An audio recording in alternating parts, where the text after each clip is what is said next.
Have you ever felt like you've hit rock bottom? I mean, truly hit rock bottom?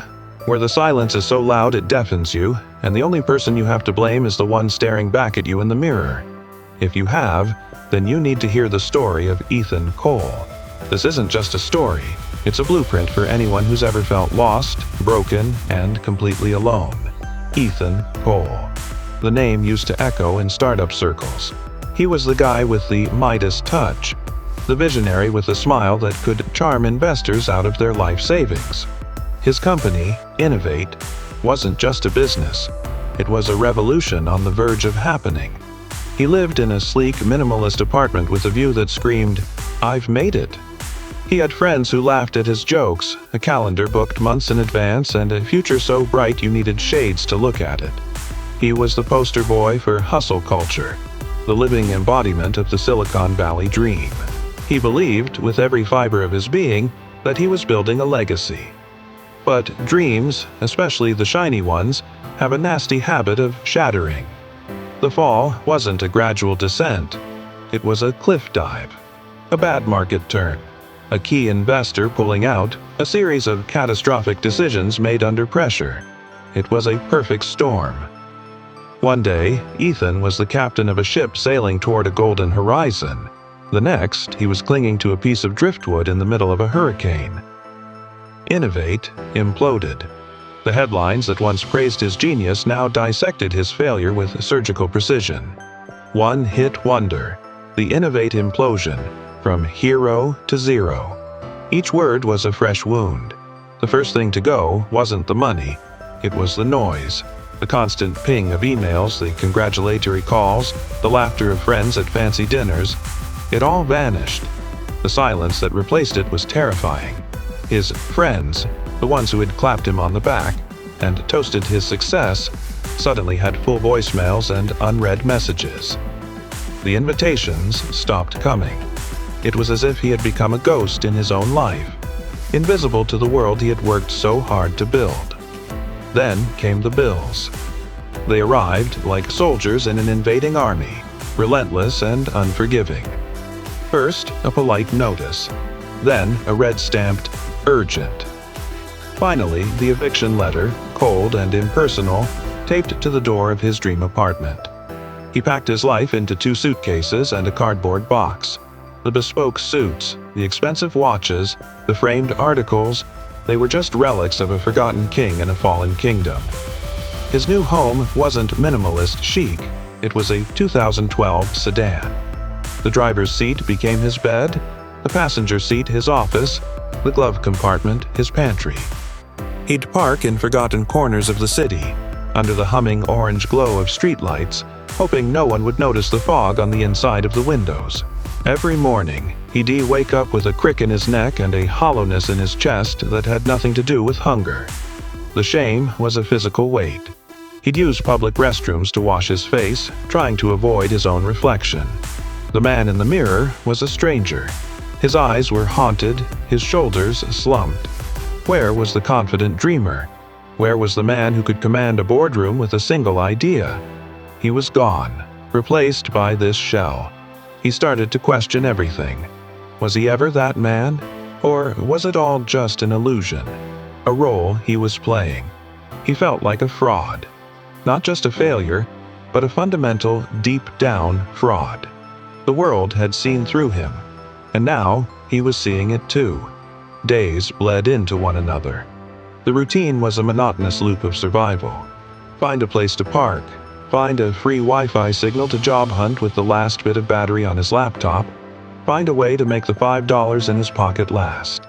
He'd sit in his car for hours, the engine off, just watching the world go by. People laughing, holding hands, living their lives. It felt like watching a movie he was no longer a part of. The silence in the car was his only companion, and it whispered the ugliest things. You're worthless. You deserved this. No one is coming to save you. One particularly cold evening, with a hunger that gnawed at his stomach, he scraped together enough change for a cup of coffee and a piece of toast. He found a small 24-hour diner on the edge of town. It smelled of stale coffee and quiet desperation, which felt fitting. He slid into a cracked vinyl booth in the back corner, trying to make himself as small as possible. He just wanted to feel the warmth for a little while, to pretend he was a normal person having a late-night snack. As he nursed his coffee, an old man sat down in the booth opposite him. He was wiry, with a face like a roadmap of a hard-lived life, and eyes that had seen more than Ethan could imagine. He wore a faded army jacket.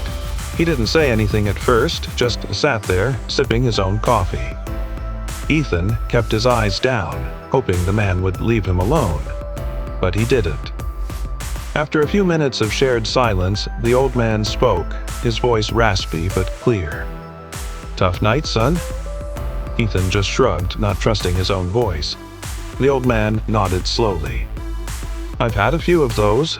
Looks like you're carrying the world on your shoulders." He took a slow sip of coffee.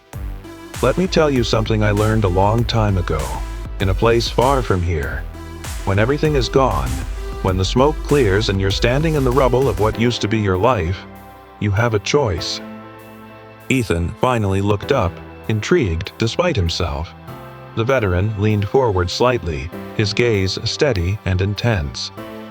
"Most people think you rebuild when the sun is shining, when you've got a crew and a blueprint and everyone's cheering you on.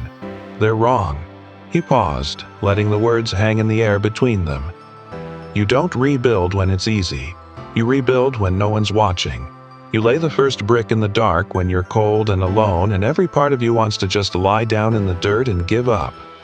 That's when it counts. That's when you find out what you're really made of. Not when you're on the stage, but when you're in the gutter, and you decide to pick up a single, solitary brick." The words hit Ethan with the force of a physical blow.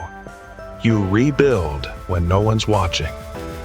It wasn't advice, it was a truth he felt in his bones.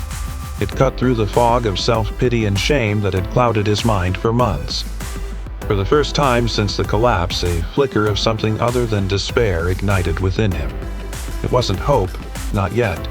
It was something more primal. Defiance. The old man seemed to see the shift. He gave a small, knowing smile, finished his coffee, and stood up. He placed a $10 bill on the table. "For your next brick," he said, and without another word, he walked out of the diner and disappeared into the night. Ethan sat there for a long time, staring at the $10 bill and the half-empty coffee cup. The old man's words echoed in his head, a mantra pushing back against the whispers of failure. You rebuild when no one's watching. In that dingy, forgotten diner, something inside Ethan Cole shifted. The shame didn't magically disappear. The problems didn't vanish. He was still homeless, broke, and alone. But he was no longer drowning. He had found a piece of driftwood. No, he had found something better. He had found a brick. And as he walked out of that diner and back to the cold silence of his car, he knew, with a certainty that surprised him, that he was going to start building. Brick by lonely brick. In the dark. Where no one was watching. The story of Ethan Cole's fall is over. But the story of his rise, the story of the man who refused to break, is just beginning. What he does next, how he lays that first brick, is a story for another day. Thank you for watching.